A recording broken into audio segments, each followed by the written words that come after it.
Makanya kami akan berjuang kepala jadi kaki, kaki jadi kepala. Peristiwa tersebut harus dibawa ke pengadilan HAM. Tidak berhasil di rezim ini akan berganti insya Allah. Mudah-mudahan kita dapat rezim yang baik, rezim yang akan menegakkan hukum, rezim yang akan memberikan keadilan kepada rakyat. Amin ya rabbal alamin. Tidak dapat kita keadilan di dalam negeri, jangan putus asa. Masih bisa kita angkat ke forum-forum luar negeri, saudara. Tidak juga bisa diangkat ke luar negeri, jangan putus asa. Sampai jumpa di pengadilan akhirat. Nah, jadi kita tunggu saja.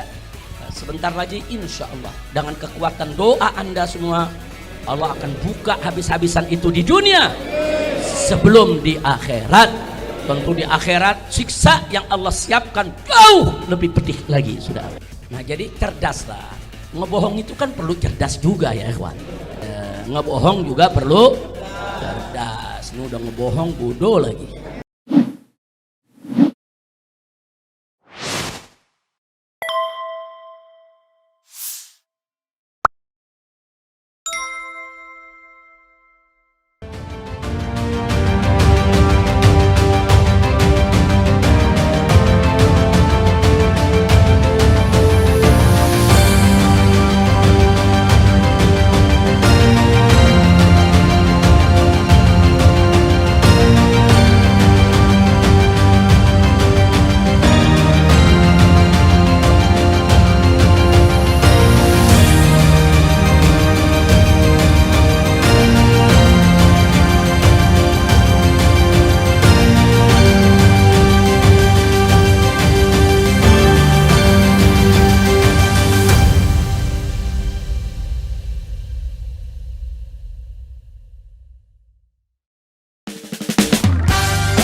Dalam suatu peristiwa pembunuhan, saudara, nggak boleh TKP dihilangkan, nggak boleh TKP itu dimusnahkan, saudara.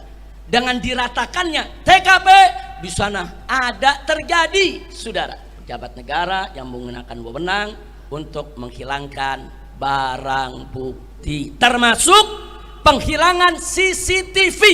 Itu juga termasuk obstruction of justice. Jadi kalau ada pejabat negara dengan sengaja menghilangkan, melenyapkan, menyembunyikan, menghapus CCTV yang menjadi bukti atas terjadinya suatu kejahatan, itu adalah obstruction of justice dan itu juga pelanggaran HAM. Seperti apa lagi? Seperti pemaksaan warga yang ketika itu hadir ikut merekam kejadian apa yang terjadi di KM 50, saudara. Kemudian dipaksa untuk menghapus isi rekamannya. Itu juga merupakan, saudara, aparat menggunakan wewenang untuk menghilangkan barang bukti. Nah, kenapa harus dihapus? Karena rekaman warga itu dan CCTV itu menjadi bukti bahwa 6 laskar FPI, 6 pengawal kami saat di KM 50 6-6-nya masih hidup. Bukan sudah mati, saudara. Nah, jadi bukti ini semua dihapus. Jangan sampai ada bukti kalau di KM 50 semua masih hidup. Seolah-olah 6-6-nya mati dalam tembak-menembak dengan petugas. Ini namanya membuat skenario untuk merekayasa kasus. Tapi gagal. Kenapa? Ternyata banyak warga memberikan kesaksian, saudara. Dan itu direkam oleh Tempo, dibuat film. Bagaimana warga memberikan kesaksian bahwa 6 laskar FPI masih hidup. Hanya yang 2 terluka, digotong. Sedangkan yang 4 masih sehat, segar, bugar. Nah, jadi mereka berusaha untuk menghilangkan bukti, ternyata Allah jaga, buktinya masih ada, ya. Nah, jadi sekali lagi, upaya menghilangkan bukti semacam ini termasuk obstruction of justice. Baik, sekarang kita lanjutkan yang keempat. Yang keempat adalah abuse of power. Apa itu abuse of power? Yaitu penyalahgunaan wewenang oleh aparat atau pejabat negara, mulai dari pengintaian dan penguntitan serta penyergapan tanpa izin pengadilan, sampai tindakan pembunuhan dan penghilangan barang bukti. Ini semua, saudara, mulai dari kita katakan unlawful killing, extrajudicial killing, obstruction of justice, ini semua merupakan bentuk daripada abuse of power, penyalahgunaan wewenang, karena mereka menjadi pejabat negara, saudara, disumpah untuk apa? Untuk melindungi negara, melindungi rakyat, saudara, bukan untuk menculik, membunuh atau membantai mereka, saudara. Ini namanya abuse of power. Nah, sekarang yang kelima, perlu kita ketahui bahwa keempat pelanggaran tadi, baik itu yang pertama unlawful killing, maupun itu yang kedua extrajudicial killing, maupun yang ketiga obstruction of justice, maupun yang keempat abuse of power, saudara, maka ini semua merupakan pelanggaran HAM. Dan bukan sembarang pelanggaran HAM, pelanggaran HAM berat. Kenapa berat? Karena tadi ada 4 norma yang dilanggar, yang telah menyebabkan 6 warga sipil tidak bersalah kehilangan nyawa, diperlakukan secara keji, biadab, melanggar hukum, sehingga mereka harus diseret ke pengadilan HAM seluruh geng KM50 yang terlibat di dalam pembantaian KM50. Nggak boleh dibawa ke pengadilan biasa, saudara. Makanya kami akan berjuang kepala jadi kaki, kaki jadi kepala. Peristiwa tersebut harus dibawa ke pengadilan HAM. Tidak berhasil di rezim ini akan berganti, insya Allah. Mudah-mudahan kita dapat rezim yang baik, rezim yang akan menegakkan hukum, rezim yang akan memberikan keadilan kepada rakyat. Amin ya rabbal alamin. Tidak dapat kita keadilan di dalam negeri, jangan putus asa. Masih bisa kita angkat ke forum-forum luar negeri, saudara. Tidak juga bisa diangkat ke luar negeri, jangan putus asa. Sampai jumpa di pengadilan akhirat. Allah tidak lalai. Allah tidak lalai. Jadi jelas tadi Allah firmankan apa dalam Al-Quranul Karim?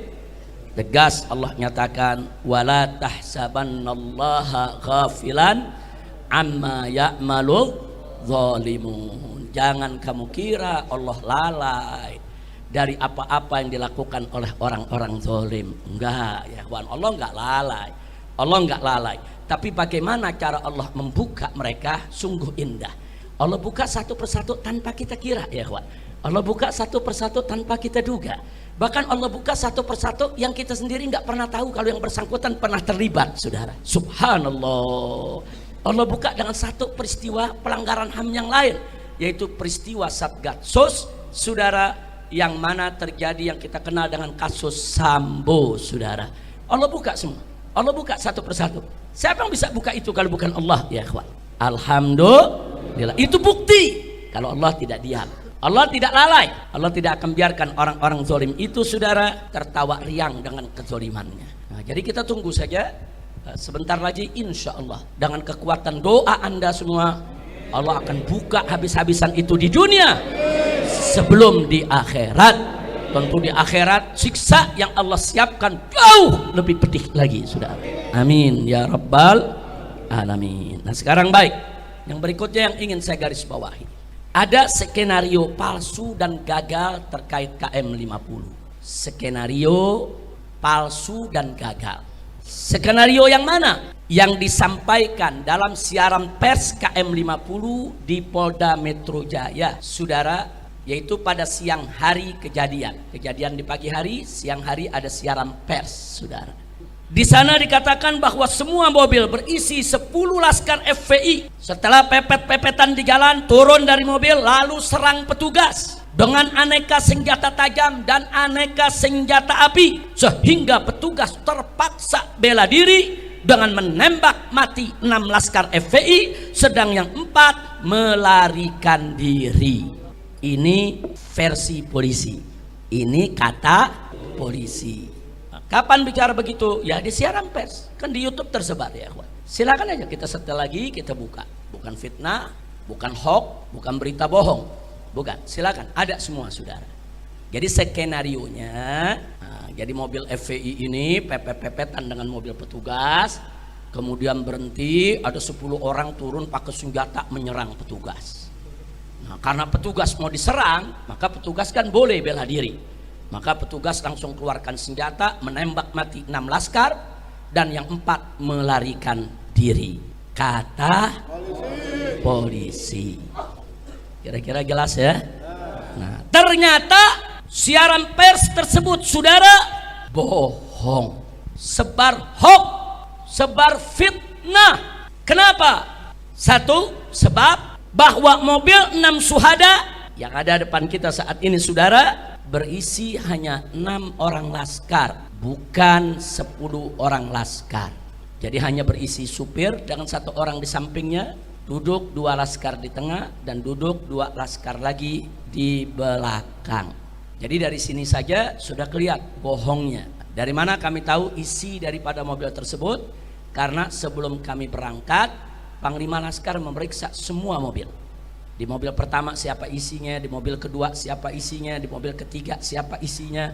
Bahkan bukan hanya memeriksa penumpang, memeriksa posisi, siapa supirnya, di samping supir siapa, siapa yang duduk di tengah 2 orang, dan siapa yang duduk 2 orang di belakang.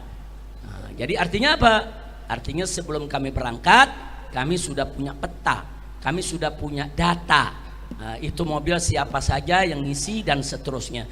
Jadi tidak ada yang diisi sampai 10 orang. Bohong.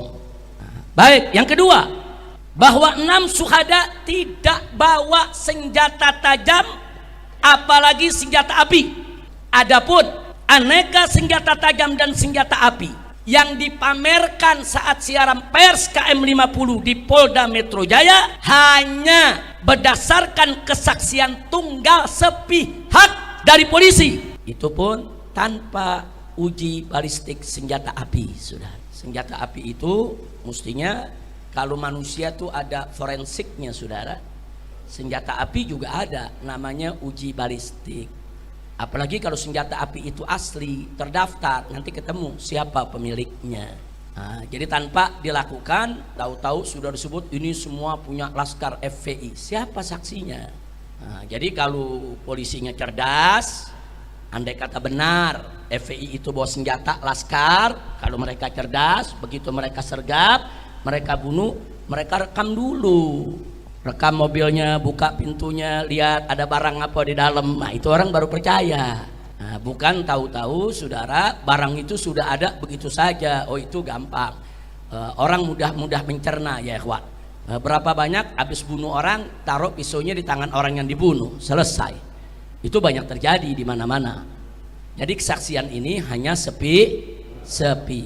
Ditambah lagi apa saudara yang perlu kita ketahui? Ditambah lagi yang perlu kita ketahui saudara, antara pistol yang ditampilkan dalam siaran pers dengan peluru beda.